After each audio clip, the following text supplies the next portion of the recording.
and welcome to tonight's episode of Are You Depressed or Is Hollywood Just Ruining Everything You Love? Tonight we are going to figure out if our guest really has the big sad or if they just hate Hollywood. Speaking of, let's meet our contestant! My name is Kelly. I am 31 years old from Johannesburg, South Africa. I work as a content writer, and I just think that there are too many Spider-Man movies.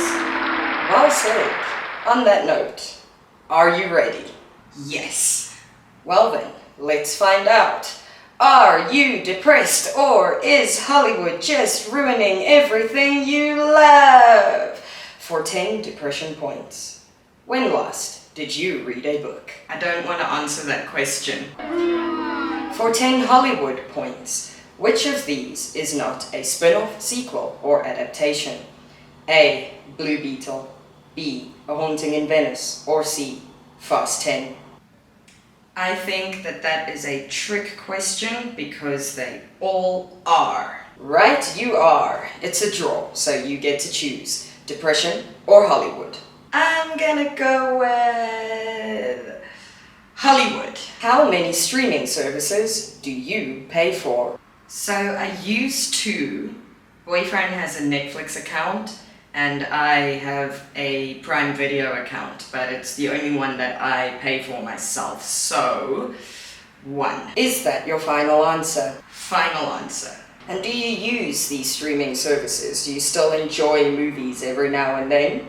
I do use them regularly, but I mostly use them to watch movies and shows I already know I like. Like maybe 2 weeks ago I watched The Nightmare Before Christmas, and if I can find it on either of these services, I'd very much like to watch Mystery Men again. Next question. When last did you go to the cinema? That was in February 2023 to watch the Titanic 25-year anniversary re-release. Oh, it was lovely. It was gorgeous. I loved it so much. Such a beautiful. So beautiful.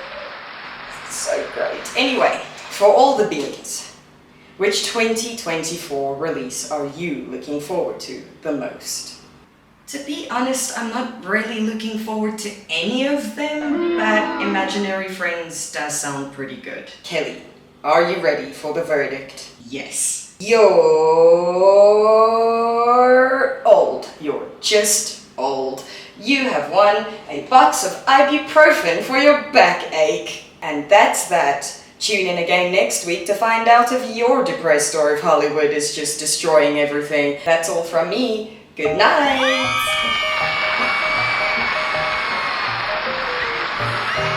My initial inspiration for this video was Star Wars of all things. I used to be, or at least I thought I was, a die-hard Star Wars fan at one point, for most of my youth, in fact. And it was one of my favorite things in the whole world, so much so that a large part of my personality was tied to it. I found my Star Wars file from when I was a kid. It's supposed to be a Star Wars file, but really it's actually a Hayden Christensen file, and it's actually quite cool. I haven't looked at this in a while. I've kept this for so long. I made this one when I was bored in class one day. I did that with permanent marker. It's one of those cell phone brochure things. And while I never obsessed over it or became a walking Star Wars encyclopedia, it was still very dear and important to me. So much so that one of my first YouTube videos ever was about The Force Awakens. I went to go and watch it on release day, and then made a video about how I thought it was a great film, and that the fandom was blatantly showing its toxicity and the stink surrounding its release. I got my very first YouTube hater because of it. Some random guy harassed me for like 4 days because how dare I enjoy a Star Wars movie? I wonder where he is now. Anyway, fast forward to last year or the year before when I realized with true clarity that I have no more fucks to give to the Star Wars franchise and that I haven't had any fucks to give it in a very, very long time. I haven't seen any of the main series films after The Force Awakens. The only spin-off I've seen is Rogue One, and I haven't watched any of the TV shows. And I don't want to. Because I don't care. As much as I will always love the Star Wars films that I love, As a whole, it just doesn't matter to me anymore. I feel the same way about most of the stories I used to love dearly, like Harry Potter, Adventure Time, or Avatar: The Last Airbender, and that is saying a lot. So how does that even happen? How do you go from loving something for most of your life to just not caring about it at all? The answer to that is franchise fatigue, or in layman's terms, the growing frustration audiences feel when there's just too much of the thing that they enjoy in too short a time and they become drained and burnt out by it. Keep in mind, some people don't believe that franchise fatigue exists. Some believe that Hollywood is deliberately destroying originality and creativity in favor of its cash cows and that all of this is by design. Some people are just happy that the coolest things from their childhood are being brought to life or revamped and they can relive them, or that they're being continued. Some people believe that Hollywood is not in a state of crisis and the people who say it is are just whiny babies who can't appreciate anything and don't want to let other people live or enjoy things. And some, like me, feel that Hollywood is dragging storytelling down by constantly regurgitating the properties that they know will make the most money. In this video, I want to tell you why I feel that way, and also why, in my humble but correct opinion, franchise storytelling is an unprecedented problem that we desperately need to address. So, without further ado, let's get started! Sometime recently, all of Vincent van Gogh's artworks fell into the public domain.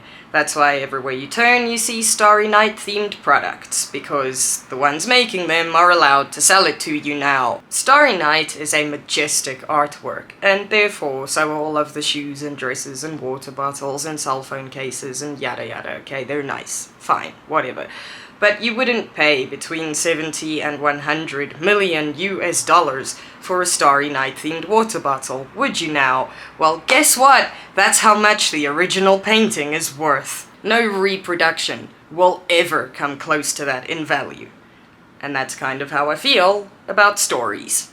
I grew up in Pottermania. I remember how this world came to a standstill when Pokemon took it by storm. I can recall how big a deal the Peter Jackson Lord of the Rings films were because cinema had never had anything like it before. And I remember how massive Revenge of the Sith was because it was supposed to be the end of Star Wars. Now perhaps it's because the world itself is different. That is a very real possibility. But whether or not you believe that franchise storytelling is a negative thing or not, you can't deny that stories, particularly movies, just aren't as impactful as they once were, with the exception of Barbenheimer, which by today's standards is an anomaly, but also it will never come close to what the other stories I mentioned were at the time that they were relevant.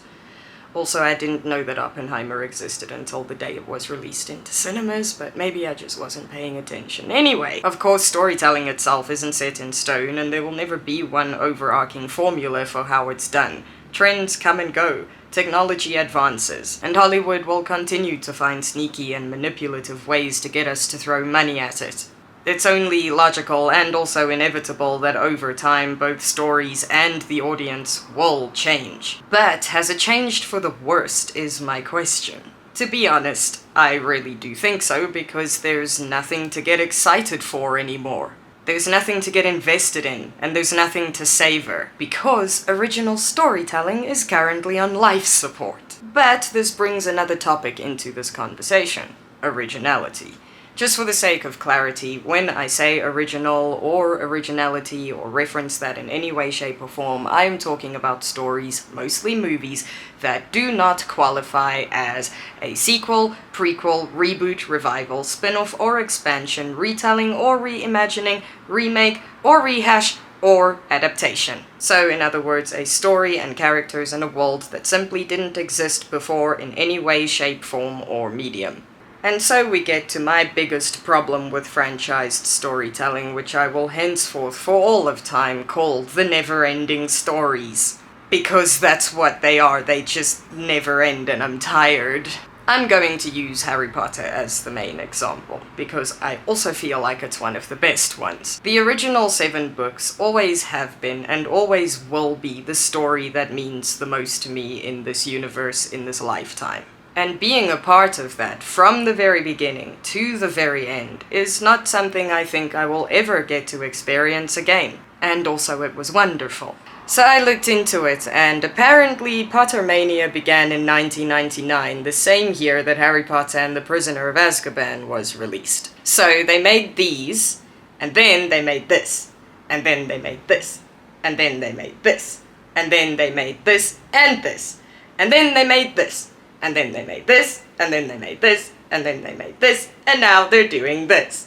The Wizarding World, like the actual Wizarding World inside the books, not the licensor, if that's even a word and if that's what they are. The actual Harry Potter Wizarding World makes way too much money for way too many people for us to ever assume that they are going to stop doing that. And even though I like most of it, with the exception of 2 movies that I haven't seen, and Harry Potter and the Cursed Child, which I will never touch with a 10-foot pole, they'll never ever be what Harry Potter was. They'll never be as important, they'll never be as meaningful, and they'll never be as impactful. I remember the burning excitement I felt for Harry Potter and the Deathly Hallows when it was released in 2007.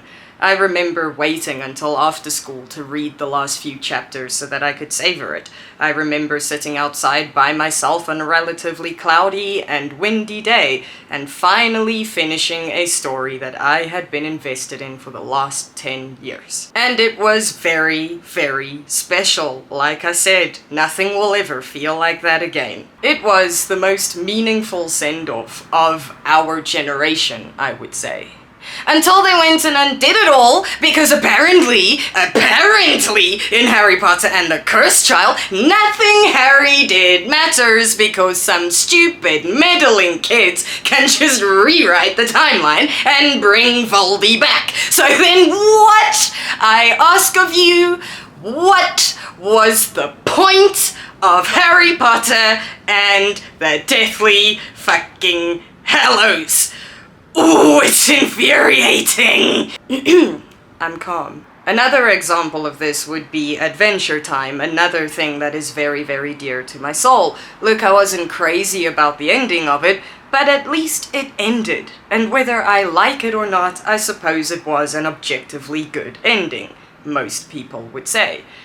Except that it didn't actually end, because even though they went through all of this effort to have this, spoiler alert by the way, bittersweet ending where the whole point of it was that all of the loose ends were tied up and it was like 10,000 years in the future, or maybe 1,000, I don't really remember, and all of the characters that we loved the most were long dead and gone and forgotten, but their impact still remained. Even though they went through all this effort to tell that story, they just decided a couple of years later to just pick up where they left off. Unacceptable!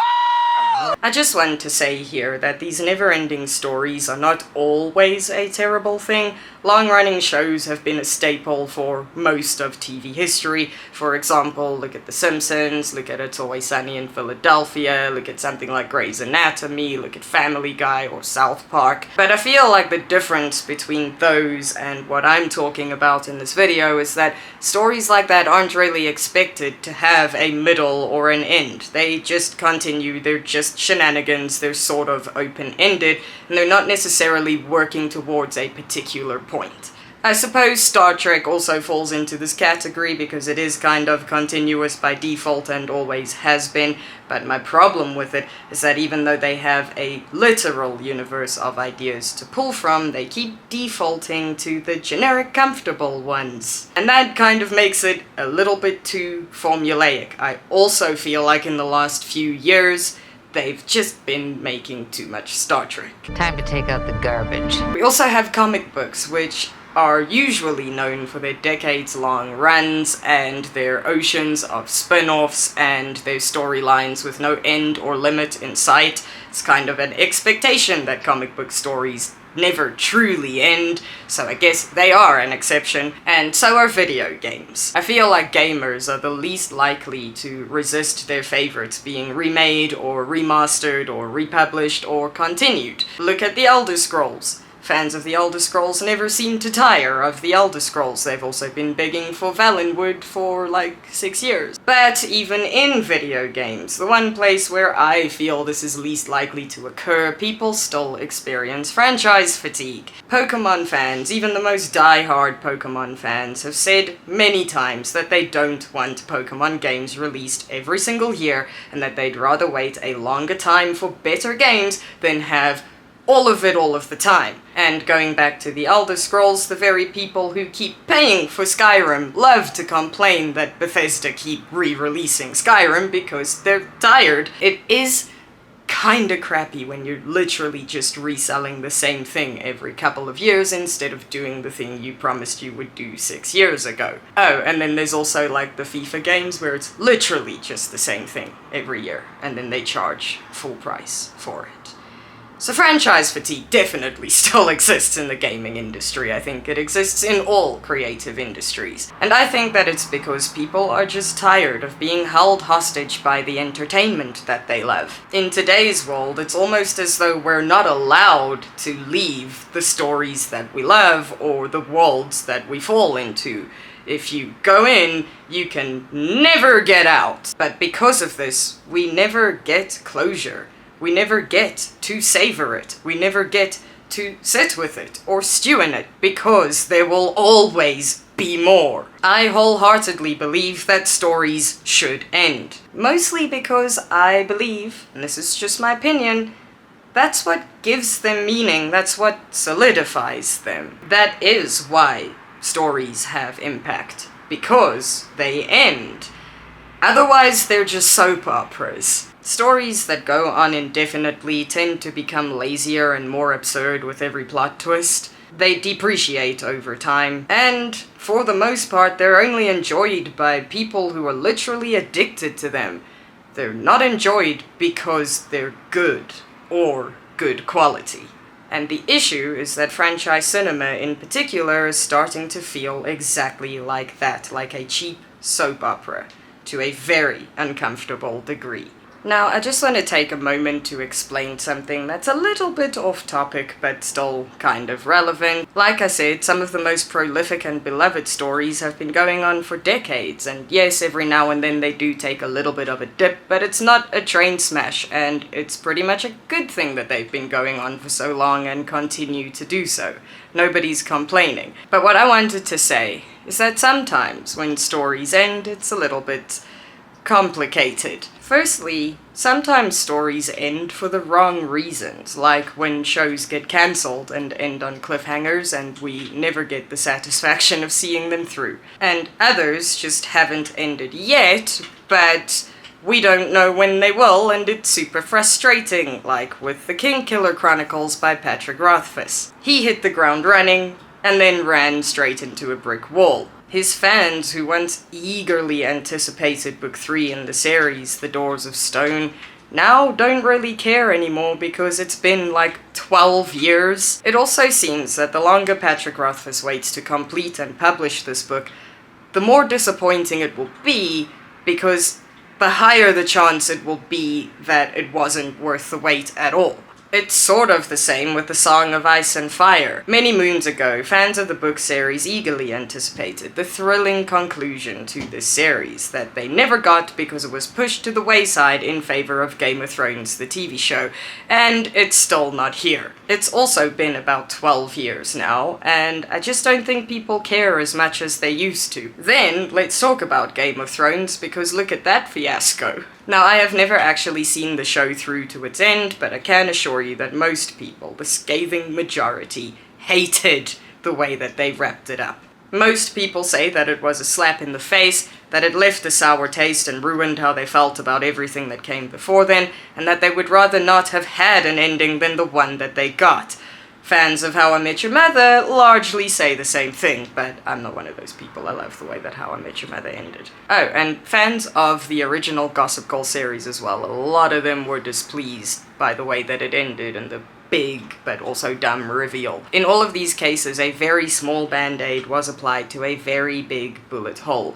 Each of them, How I Met Your Mother, Game of Thrones, Gossip Girl, and The Kingkiller Chronicles, all got spin-offs that nobody asked for. Whether it was to generate money, or feed people scraps so that they would stop asking for more than the bare minimum, or just to create a diversion so that it would seem like the showrunners and storytellers and writers were actually doing what they promised they would do and listening to the audience, I don't know. But it does largely feel like these things were meant to either change how people felt about what they had done before, or to fill the gaps. Like I said, it's just a bit of a side note. It's not really that vital to the larger conversation that I'm having. I just wanted to point out that sometimes endings are bad, and that I think we often forget to be careful what we wish for. Now back to cash cow franchises. I wanted to figure out if this constant regurgitation of stories is a new problem, or if we're all just exaggerating. So I looked up the top 50 box office films of 2023, and then compared them to the same for 2013, 2003, and 1993. Here is what I found out. We will talk about it afterwards. So in 1993, the movies that I considered to not be original, either they were adaptations, or they were retellings, or sequels, or whatever, are Jurassic Park, Mrs. Doubtfire, The Fugitive, The Firm, Indecent Proposal, The Pelican Brief, Schindler's List, Cool Runnings, Sister Act 2, Tombstone, The Three Musketeers, Beethoven's Second, Dennis the Menace, Summersby, Addams Family Values, Teenage Mutant Ninja Turtles 3, Homeward Bound, The Incredible Journey, Snow White, the 1993 re-release, Beverly Hillbillies, What's Love Got to Do with It, Hot Shots Part 2, Carlito's Way, Alive, Sliver, Dragon, The Bruce Lee Story, The Joy Luck Club, Hard Target, and The Age of Innocence. The movies that I counted as being original are Sleepless in Seattle, In the Line of Fire, Cliffhanger, Free Willy, Philadelphia, which I did make a note there. It says that it was inspired by real events, but it was like a sort of fictionalized account of it. But either way, they still got sued because they based it on somebody's life or something like that without permission. I don't know what happened to the lawsuit, but I don't think it was intended to be a based on true events story, but they did get sued because it was. But I'm just gonna lump it in with the original ones because it wasn't marketed as a biographical pick or whatever, you know. Groundhog Day, Grumpy Old Men, Dave, Rising Sun, Demolition Man, Rookie of the Year, Nightmare Before Christmas, which also has a note that it was actually based on a poem that Tim Burton wrote, but I don't think he ever released it, so it counts as original to me. Last Action Hero, Malice, Made in America, The Good Son, The Piano, which I made a note that it has a similar story to the other one, where there were similarities with somebody's life or true events, but it wasn't a biographical movie about it. Hocus Pocus, Son-in-Law, Robin Hood, Men in Tights, which yes, is a parody, it's a spoof, but I feel like it counts as original, and The Sandlot. So, from 1993, of the top 50 in the worldwide box office, I counted 28 movies that weren't original, and 22 that were. So that's pretty close, almost half and half. Now on to 2003. The movies that I counted that weren't original are The Lord of the Rings, Return of the King, The Matrix Reloaded, Terminator 3, Rise of the Machines, Matrix Revolutions, X2, Bad Boys 2, Charlie's Angels, Full Throttle, Hulk, Too Fast, Too Furious, American Wedding, Scary Movie 3, Master and Commander, The Far Side of the World, SWAT, Spy Kids 3, Cheaper by the Dozen, League of Extraordinary Gentlemen, Daredevil, The Italian Job, Cold Mountain, Freaky Friday, Lara Croft Tomb Raider, Mystic River, Bayside Shakedown 2, Seabiscuit, Jungle Book 2, The Cat in the Hat, Legally Blonde 2, Big Fish, and Peter Pan. The movies that were original are Finding Nemo, Pirates of the Caribbean, with the caveat that it was based on a Disney ride, but I don't know if the ride had a story. I don't think it did. I don't think it had that story. I think they just got the idea from the ride, but not the actual plot of the film. I could be wrong, correct me if I'm wrong, but I'm counting it with the OG ones. Then Bruce Almighty, The Last Samurai, Something's Gotta Give, The Village, which also says that it's from 2004, but it's on the list of the box office films from 2003, so I don't know what's going on there. Brother Bear, Love Actually, Elf, Anger Management, The Haunted Mansion, Kill Bill Volume 1, How to Lose a Guy in 10 Days, which was technically based on a book, but just the concept, not the characters or the plot or the story or anything. It basically counts as an original story. Bringing Down the House, Daddy Daycare, Johnny English, Gothica, Mona Lisa Smile, School of Rock, Intolerable Cruelty, and Lost in Translation. So, in 2003, there were 29 movies that weren't original, and there were 21 movies that were. Still almost half and half, but there is a bit more of a gap between the two, so let's go on to 2013 now. The unoriginal movies were Frozen, Iron Man 3, Despicable Me 2, The Hobbit, The Desolation of Smaug, The Hunger Games, Catching Fire, Fast and Furious 6, Monsters University, Man of Steel, Thor the Dark World, World War Z, Oz the Great and Powerful, Star Trek Into Darkness, The Wolverine, The Wolf of Wall Street, G.I. Joe Retaliation, The Hangover Part 3, The Great Gatsby, The Smurfs 2, A Good Day to Die Hard, Cloudy with a Chance of Meatballs No. 2, Epic, The Lone Ranger, Grown Ups 2, Planes, Hansel and Gretel Witch Hunters, Captain Phillips, Journey to the West, White House Down, Percy Jackson and the Sea of Monsters, Jack the Giant Slayer, The Secret Life of Walter Mitty, 12 Years a Slave, The Butler, Anchorman 2, Insidious 2, and Lone Survivor. As for the original movies, they were Gravity, The Croods, Pacific Rim, Now You See Me, The Conjuring, which also comes with a caveat that it did also get into a lawsuit because it used like real places and stuff, but it wasn't intended as a true story or whatever. Actually, I think it was marketed as one, but nobody can prove that it's a true story. So yeah, anyway, with that caveat, The Conjuring, Oblivion, which also has a caveat that it was based on an unpublished graphic novel. So does it count? Doesn't it? I feel like it does, because if the source material was not accessible to the public, then was it really based on source material, you know? Or did they just rework it as a film? Anyway, Elysium, Turbo, American Hustle, which has a caveat that it was inspired by true events but didn't necessarily honor them, After Earth, The Heat, Identity Thief, Olympus Has Fallen, and Jackass Presents Bad Grandpa. So, in 2013, there were 36 movies that weren't original, and only 14 that were. This year, the movies that were not original are Barbie, Super Mario Bros., Oppenheimer, Guardians of the Galaxy 3, Fast 10, Spider-Man Across the Spider-Verse, The Little Mermaid, Mission Impossible, Dead Reckoning, Ant-Man and the Wasp, Quantumania, John Wick Chapter 4, Transformers Rise of the Beasts, Meg 2, The Trench, Indiana Jones and the Dial of Destiny, Creed 3, The Flash, The Nun 2, Five Nights at Freddy's, Dungeons and Dragons, Honor Among Thieves, The Equalizer 3, Paw Patrol, The Mighty Movie, Insidious, The Red Door, Teenage Mutant Ninja Turtles, Mutant Mayhem, Scream 6, Evil Dead Rise, Killers of the Flower Moon, Shazam, Fury of the Gods, The Exorcist Believer, Blue Beetle, Gran Turismo, A Haunting in Venice, The Marvels, The Haunted Mansion, Detective Conan, Black Iron Submarine, Saw 10, Air, and also Cocaine Bear, The Roundup, No Way Out, Trolls Band Together, The Pope's Exorcist, the Titanic 25-year anniversary re-release, and The Boogeyman.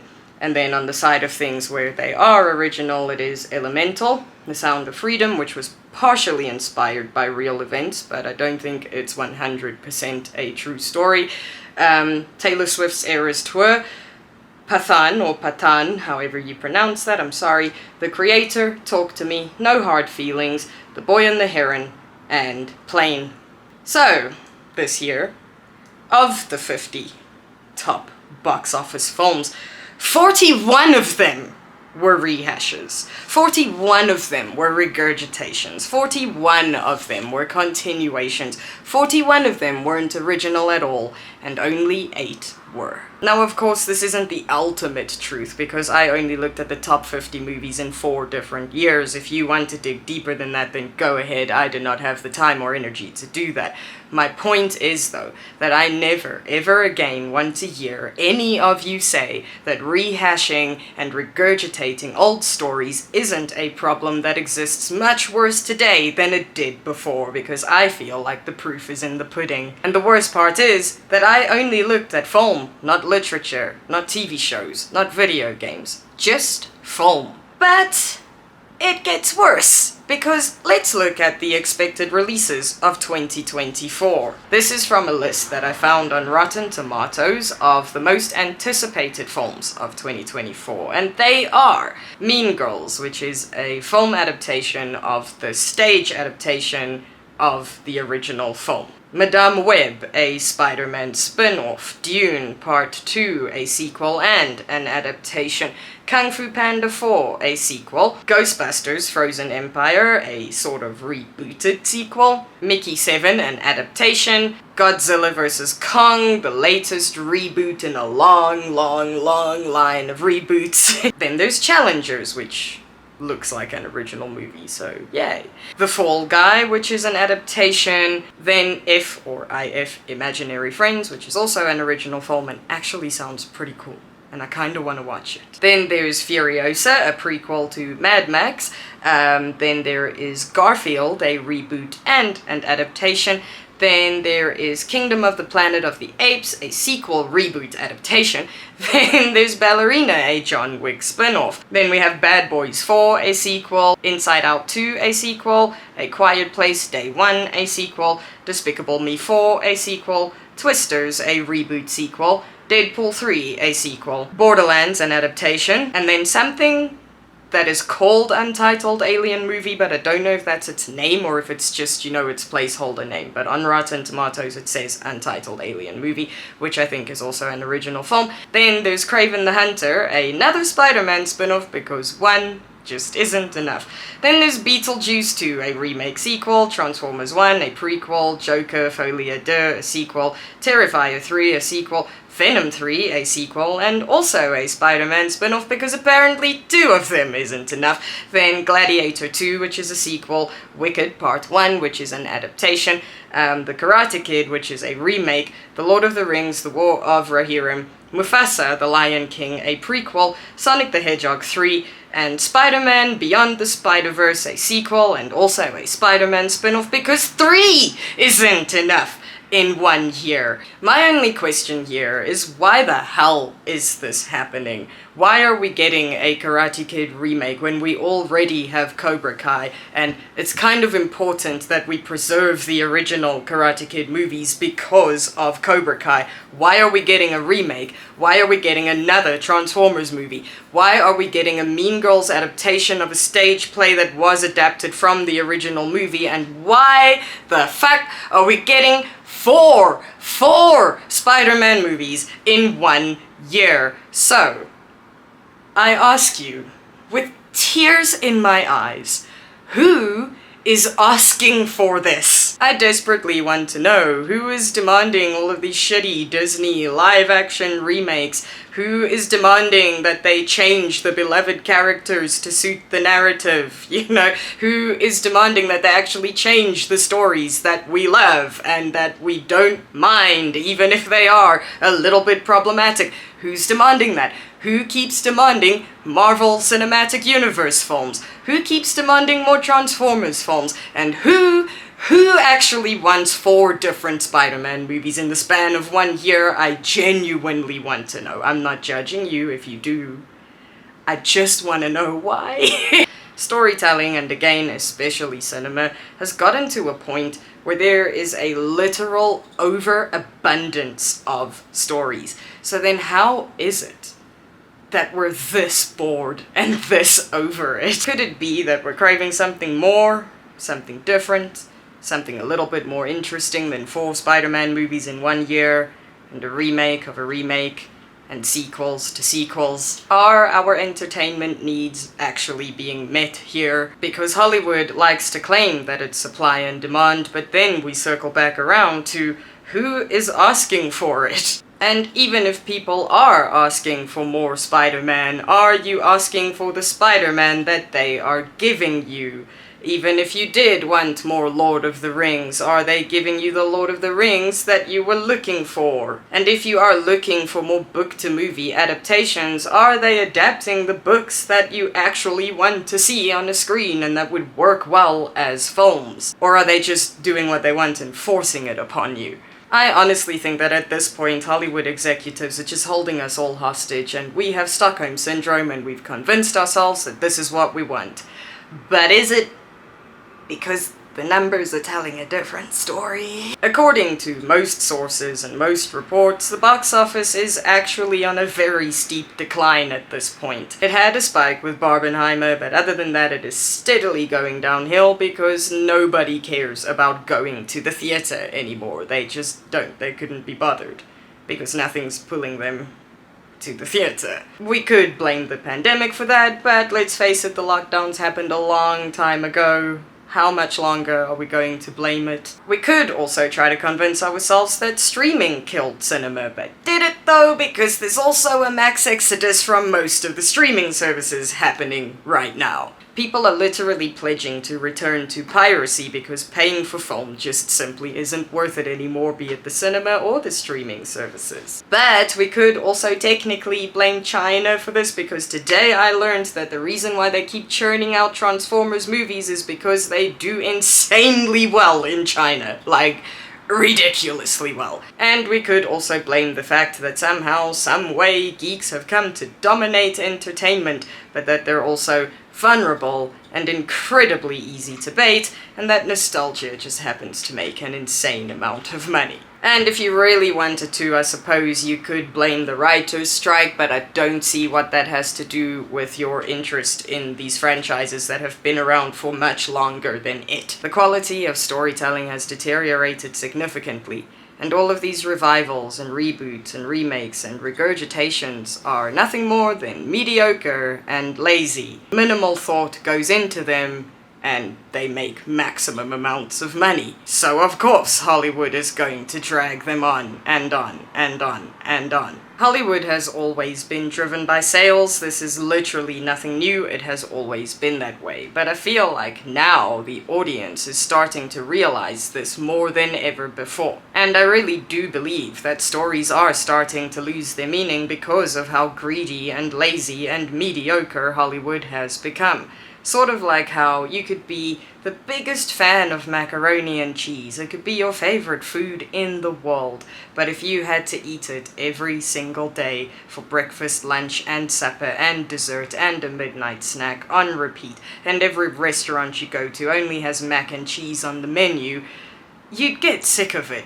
Like really, really sick of it. If there was nothing else to eat, you would come to hate the taste of macaroni and cheese. And that is, in a nutshell, what I think franchise fatigue is. The desperate longing for something more interesting. Because in continuing to milk all of its cash cows, Hollywood is starting to drain them dry. And I don't know about you, but a lot of us are sick to death of consuming the same recycled crap over and over and over and over and over and over and over again. I don't like franchise storytelling or what Hollywood is doing to storytelling because I feel like it's dampening creativity. It's pissing all over stories that don't actually deserve to be flashed, and it's glorifying ideas that are way, way past their expiry date. Another problem is that Hollywood loves to ignore niche audiences and try and force-feed the masses. I want to use the first Avengers movie as an example of this.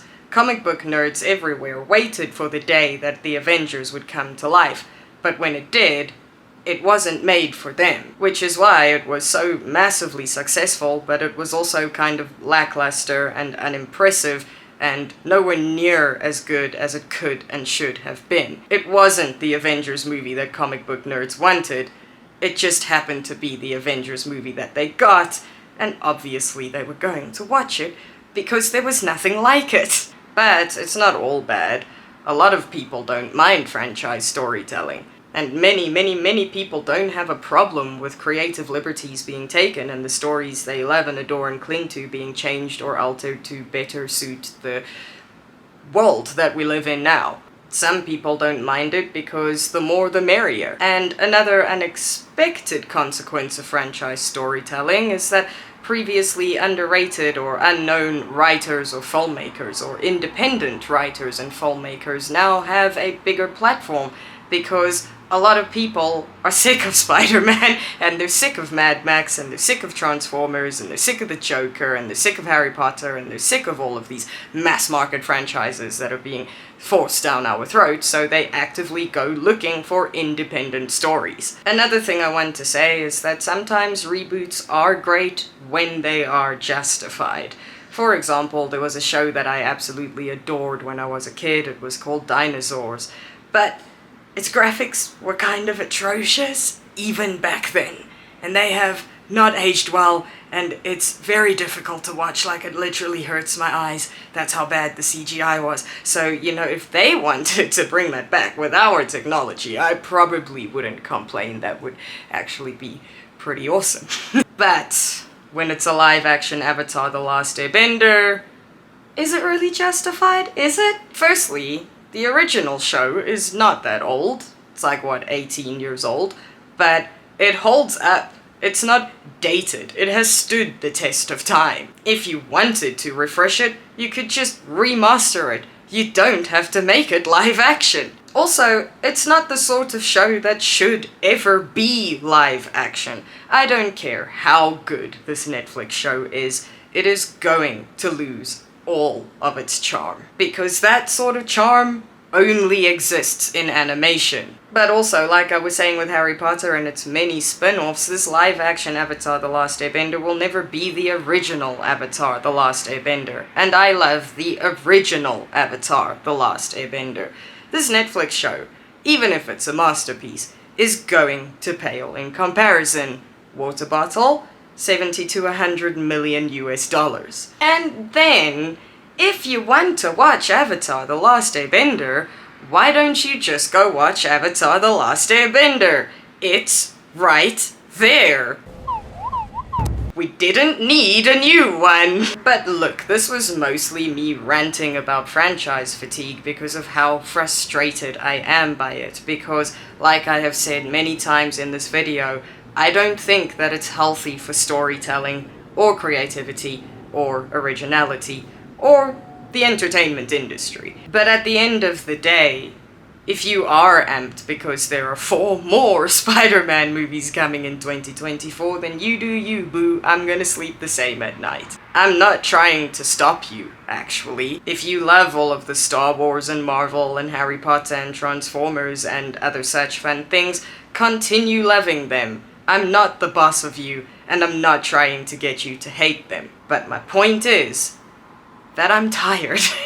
I am so tired of all of these franchises. I think they should just be laid to rest now. There's just too damn much of it, and I am sick of everything that I once used to love being changed or diluted or zombified for the sake of mass appeal. I hate it so much, and it is literally ruining my appreciation for things that used to be attached to my soul, and maybe that's my own fault. But I'm not the one that's mass-producing this bullshit. So I kinda feel like I can blame Hollywood for that one. But hey, in the grander scheme of things, what does it even matter? Nobody is putting a gun to my head and forcing me to support or pay attention to these things. So I won't. Because the only solution to fatigue is to rest.